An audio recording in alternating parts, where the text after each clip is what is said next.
नमस्कार छात्रों, जय हिंद, वंदे मातरम। मैं हूं लोधी सर। स्वागत है आप सभी का फिर से हमारे YouTube channel bright future commerce classes में। छात्रों, आज हम पढ़ेंगे क्लास 12 सब्जेक्ट व्यवसाय अध्ययन हिंदी मीडियम से, यानी कि business study, chapter number 2। Chapter number 2 का हमारा नाम है, चैप्टर नंबर 2 का बेटा हमारे नाम है प्रबंध के सिद्धांत। हम क्या पढ़ने वाले हैं? प्रबंध के सिद्धांत पढ़ने वाले हैं। क्लास 12 व्यवसाय अध्ययन चैप्टर नंबर 2। चलिए स्टार्ट करते हैं। पहला चैप्टर आपने देख लिया होगा। अगर आपने पहला चैप्टर नहीं पढ़ा है या नहीं समझा है तो इस वीडियो के डिस्क्रिप्शन में आप लिंक देख लें, पहले चैप्टर की आपको लिंक मिल जाएगी। तो चलिए पढ़ते हैं चैप्टर नंबर 2 प्रबंध के सिद्धांत। प्रबंध के सिद्धांत पढ़ने से पहले बेटा अपन ने पिछला चैप्टर पढ़ा था। प्रबंध क्या बताया हमने? प्रबंध एक प्रक्रिया है जिसमें कई क्रियाएं सम्मिलित होती हैं, जैसे क्या? नियोजन, संगठन, नियुक्तिकरण, निर्देशन और नियंत्रण। प्रबंध के कार्यों को 2 भागों में बांटा गया था, प्राथमिक कार्य और द्वितीय कार्य, सहायक या गौण कार्य भी कहते हैं। समन्वय पढ़ाया था। समन्वय प्रबंध का क्या था? सार था। प्रबंध के स्तर कितने थे बेटा? 3 थे। अब बेसिक फंडामेंटल हम चैप्टर नंबर 1 में पढ़ चुके हैं कि प्रबंध क्या है। आज हम पढ़ेंगे चैप्टर नंबर 2 प्रबंध के सिद्धांत, जिसका पहला क्वेश्चन है प्रबंध के सिद्धांत से क्या आशय है। सिद्धांत पहले हम समझ लें, सिद्धांत होते क्या हैं। बेटा किसी भी विषय के जो सिद्धांत होते हैं, सिद्धांत का मतलब होता है मार्गदर्शक बिंदु। मार्गदर्शक बिंदु का मतलब ये होता है कि जिन्हें हम पढ़कर किसी भी कार्य को, अपने लक्ष्य को प्राप्त करते हैं। तो अब हम पढ़ने वाले हैं प्रबंध के सिद्धांत, जिन्हें पढ़कर हम एक इफेक्टिव यानी कि प्रभावशाली प्रबंध कर सकते हैं, अच्छे प्रबंधक या मैनेजर बन सकते हैं। तो चलिए स्टार्ट करते हैं प्रबंध के सिद्धांत का पहला क्वेश्चन। प्रबंध के सिद्धांत से आशय। तो प्रबंध के सिद्धांत वह मार्गदर्शक बिंदु होते हैं जिनका पालन करके एक व्यावसायिक उपक्रम आसानी से अपने लक्ष्य को प्राप्त कर सकता है। प्रबंध के सिद्धांत सार्वभौमिक प्रकृति के होते हैं जो सभी प्रकार के व्यावसायिक उपक्रमों पर लागू होते हैं। तो बेटा प्रबंध के सिद्धांत समझ में आ गया होगा। ये क्या है बेटा? यस, मार्गदर्शक बिंदु हैं जिनका पालन करके कोई भी व्यावसायिक उपक्रम अपने लक्ष्य को आसानी से प्राप्त कर सकता है। ये सार्वभौमिक प्रकृति के हैं, मतलब सभी व्यावसायिक उपक्रमों में पर ये लागू होते हैं। सभी लोग, सभी उपक्रम इनका प्रयोग करते हैं। दूसरा हमारा क्वेश्चन आता है बेटा प्रबंध के सिद्धांत की परिभाषा। तो हेनरी फ्योल के अनुसार प्रबंध के सिद्धांत क्या है? हेनरी फ्योल के अनुसार प्रबंध के सिद्धांत सार्वभौमिक प्रकृति के होते हैं जो सभी प्रकार के संगठनों पर लागू होते हैं। सार्वभौमिक का मतलब है बेटा जो सभी जगह पर प्रयोग होते हैं। नेक्स्ट हमारा क्वेश्चन आता है अगला, प्रबंध के सिद्धांत की परिभाषा आपको समझ में आ गई होगी। इसके बाद हमारा आता है प्रबंध के सिद्धांत की विशेषताएं। प्रबंध के सिद्धांतों की विशेषताएं निम्नलिखित होती हैं। इसमें से पहला पॉइंट है सार्वभौमिकता। सार्वभौमिकता का मतलब होता है बेटा जो सभी स्तरों पर, सभी जगहों पर, सभी व्यावसायिक उपक्रमों पर लागू होता है, जैसा कि हमने अभी अर्थ में पढ़ा था। तो प्रबंध के सिद्धांत सार्वभौमिक होते हैं जो सभी प्रकार के संगठनों पर लागू होते हैं, जैसे स्कूल, कॉलेज, उद्योग, मनोरंजन, यातायात, बैंक आदि सभी जगह पर प्रबंध के सिद्धांत लागू होते हैं। इसलिए प्रबंध के सिद्धांत में क्या होती है बेटा? सार्वभौमिकता होती है। लोचता। लोचता का मतलब होता है बेटा जिसे हम आसानी से बदल सकें परिस्थिति के अनुसार। तो प्रबंध के सिद्धांत जटिल ना होकर लोचपूर्ण होते हैं, मतलब ये कठोर या जटिल नहीं होते। क्या होते हैं? लोचपूर्ण होते हैं, जिन्हें हम परिस्थितियों के अनुसार बदला जा सकता है। नीतियों का आधार, हम व्यवसाय की जो नीतियां बनाते हैं बेटा वो किसके आधार पर बनाते हैं? यस, प्रबंध के सिद्धांत के आधार पर। प्रबंध के सिद्धांत के आधार पर व्यवसाय की विभिन्न नीतियों का निर्माण किया जाता है। लास्ट पॉइंट आता है नियमों से भिन्न। भिन्न का मतलब अलग। प्रबंध के सिद्धांत नियमों से अलग होते हैं। क्यों होते हैं बेटा? नियम भी मार्गदर्शक बिंदु हैं, लेकिन दोनों में अंतर ये है कि नियम को तोड़ने पर दंड का प्रावधान होता है। अगर हम नियम तोड़ दें तो हमें दंड मिलता है, लेकिन प्रबंध के सिद्धांत तोड़ने पर किसी भी प्रकार के दंड का प्रावधान नहीं होता। तो प्रबंध के सिद्धांत नियमों से अलग होते हैं क्योंकि नियम तोड़ने पर दंड का प्रावधान होता है, लेकिन प्रबंध के सिद्धांत का पालन न करने पर दंड का प्रावधान नहीं होता। तो ये बेटा हो गई हमारे प्रबंध के सिद्धांत की विशेषताएं। अगला क्वेश्चन आता है हमारे प्रबंध के सिद्धांत का महत्व। अगर हम प्रबंध के सिद्धांत पढ़ते हैं तो इससे हमें क्या लाभ होता है, क्या महत्व होता है, वही हमें यहाँ पर बताना है। तो प्रबंध के सिद्धांत पढ़ने से क्या होता है? एक तो हम प्रबंध की प्रकृति को आसानी से क्या कर सकते हैं बेटा? समझ सकते हैं। प्रबंध के सिद्धांत की प्रकृति को समझने में सहायक होते हैं। इनके अध्ययन के बिना प्रबंध की प्रकृति को समझना संभव नहीं होता। किसके अध्ययन के बिना बेटा? प्रबंध के सिद्धांतों के अध्ययन के बिना। इसके बाद अच्छे मानवीय संबंध, प्रबंध के सिद्धांतों का अध्ययन करके व्यावसायिक उपक्रम में कार्यरत कर्मचारियों के मध्य मधुर संबंध स्थापित किए जा सकते हैं। प्रबंध के सिद्धांतों का पालन करके ही हमारे उपक्रम में जो कर्मचारी शरीर में कार्य कर रहे हैं उनके बीच अच्छे समन्वय, अच्छे संबंध स्थापित कर सकते हैं। कार्य क्षमता में वृद्धि, प्रबंध के सिद्धांतों का अध्ययन करके प्रबंधक एवं कर्मचारियों की कार्य क्षमता में बेटा क्या आ जाती है, वृद्धि आ जाती है।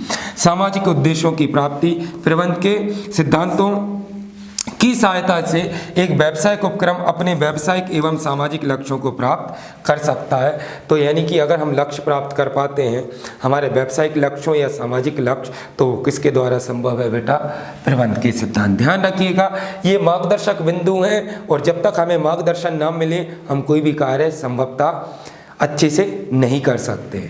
इसलिए ये सब हमारे प्रबंध के सिद्धांत के क्या हो गए बेटा, महत्व या लाभ हो गए। चलिए अगले क्वेश्चन की अपन बात करते हैं। अगला क्वेश्चन आता है प्रबंध के सिद्धांतों को समझाइए।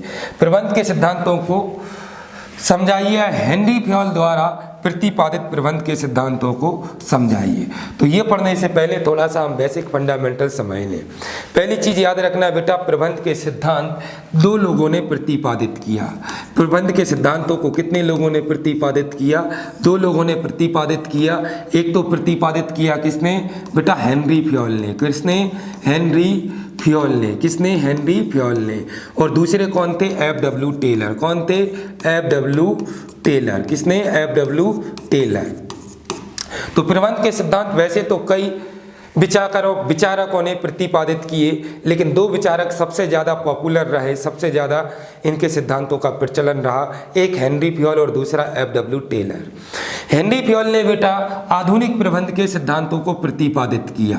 हेनरी फ्योल ने बेटा कौन से सिद्धांतों को, आधुनिक सिद्धांतों को। किसने, याद रखना, आधुनिक प्रबंध के सिद्धांतों को। और टेलर ने बेटा वैज्ञानिक प्रबंध के सिद्धांतों को प्रतिपादित किया।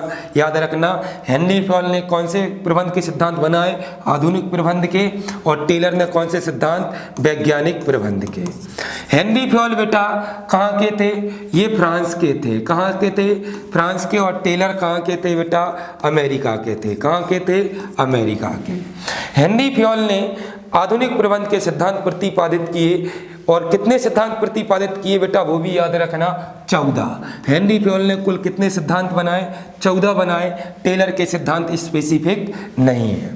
इसके बाद ये भी याद रखना कि हेनरी फ्योल ने आधुनिक प्रबंध के सिद्धांतों का प्रतिपादन किया, इसलिए इन्हें आधुनिक प्रबंध के जनक या सिर्फ प्रबंध के जनक कहा जाता है। एग्जाम में पूछ ले प्रबंध के जनक कौन है, तो बेटा हेनरी फ्योल है। अगर पूछ ले आधुनिक प्रबंध के जनक कौन है, तो बेटा वो भी हेनरी फ्योल है। और अगर पूछ ले वैज्ञानिक प्रबंध के जनक कौन है, तो वैज्ञानिक प्रबंध के जनक किसे कहा गया है बेटा, एफ.डब्ल्यू. टेलर। तो एफ.डब्ल्यू. टेलर ने वैज्ञानिक प्रबंध के सिद्धांत प्रतिपादित किए और हेनरी फ्योल ने आधुनिक प्रबंध के सिद्धांत। हेनरी फ्योल ने कितने सिद्धांत बनाए बेटा, 14 सिद्धांत बनाए। टेलर के सिद्धांत स्पष्ट कितने हैं, वो स्पष्ट नहीं है। हेनरी फ्योल फ्रांस के थे और टेलर जो थे वो कहाँ के थे, अमेरिका के थे। तो इतना बेसिक फंडामेंटल आपको क्लियर हो गया होगा। अब अपन क्वेश्चन पढ़ रहे हैं हेनरी फ्योल द्वारा प्रतिपादित प्रबंध के सिद्धांत। वैसे तो 14 सिद्धांत प्रतिपादित किए, हम एग्जाम के हिसाब से यहाँ पर आपको कुछ सिद्धांत यहाँ पर पढ़ा रहे हैं। तो चलिए स्टार्ट करते हैं। ये आप पॉइंट थोड़ा सा नोट कर लेना कि 14 सिद्धांत किसने प्रतिपादित किए, हेनरी फ्योल ने। हेनरी फ्योल को कौन से प्रबंध का जनक कहा जाता है, आधुनिक प्रबंध का। वैज्ञानिक प्रबंध के जनक कौन है, टेलर है। टेलर कहाँ के हैं, अमेरिका के हैं। फ्योल कहाँ के हैं, फ्रांस के हैं।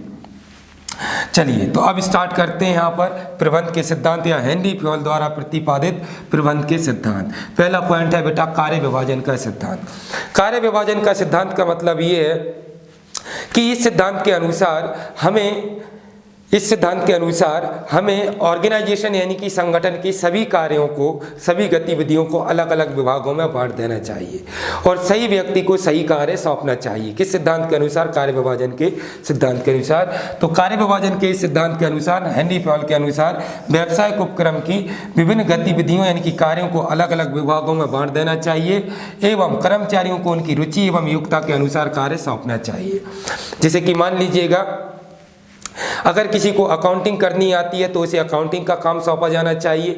किसी को सेल्स अच्छे से करना आता है, कस्टमर को डील करना आता है तो उसे सेल्स का काम देना चाहिए। किसी को काउंसलिंग करना अच्छे से आता है तो उसे काउंसलिंग का काम देना चाहिए। इसके बाद आता है अनुशासन का सिद्धांत। इस सिद्धांत के अनुसार संस्था के प्रत्येक कर्मचारी को उच्च स्तर के द्वारा बनाए गए नियमों एवं नीतियों का पालन करना चाहिए।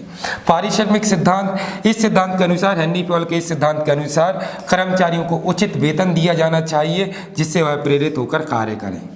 आदेश की एकता का सिद्धांत। हेनरी पॉल के अनुसार अधीनस्थ कर्मचारियों को आदेश देने का अधिकार केवल एक ही व्यक्ति के पास होना चाहिए ताकि कर्मचारियों में भ्रम उत्पन्न न हो और वह एक ही व्यक्ति के लिए उत्तरदायी रहे।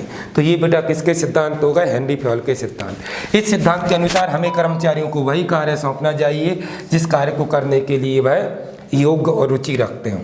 अनुशासन। सभी कर्मचारियों को नियम और नीतियों का ईमानदारी से पालन करना चाहिए। इस सिद्धांत के अनुसार कर्मचारियों का वेतन और वेतन देने की पद्धतियाँ अच्छी होनी चाहिए जिससे कर्मचारी प्रेरित होकर कार्य करें।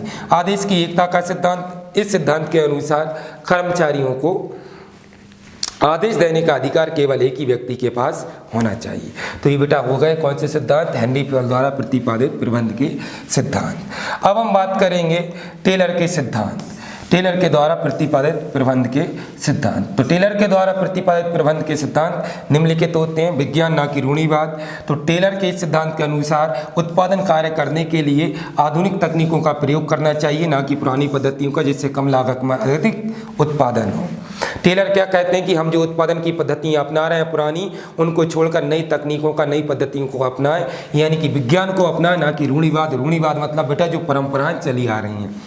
समन्वय ना कि मतभेद। इस सिद्धांत के अनुसार व्यावसायिक उपक्रम में इस प्रकार के वातावरण का निर्माण होना चाहिए जिससे उच्च अधिकारी एवं निम्न अधिकारियों के बीच क्या स्थापित हो? बेटा समन्वय ना कि मतभेद, मतलब दोनों ही एक दूसरे की जरूरत समझें। सहयोग ना कि व्यक्तिवाद। टेलर के इस सिद्धांत के अनुसार कर्मचारियों के बीच सहयोग की भावना होनी चाहिए ना कि व्यक्तिवाद, अर्थात एक कर्मचारी का कार्य पूर्ण होने पर उसे दूसरे कर्मचारी का कार्य करवाना चाहिए। व्यक्तिवाद मतलब अपना अपना काम देखना। सहयोग मतलब अगर हमारा काम हो गया है तो किसी दूसरे का काम करवाना।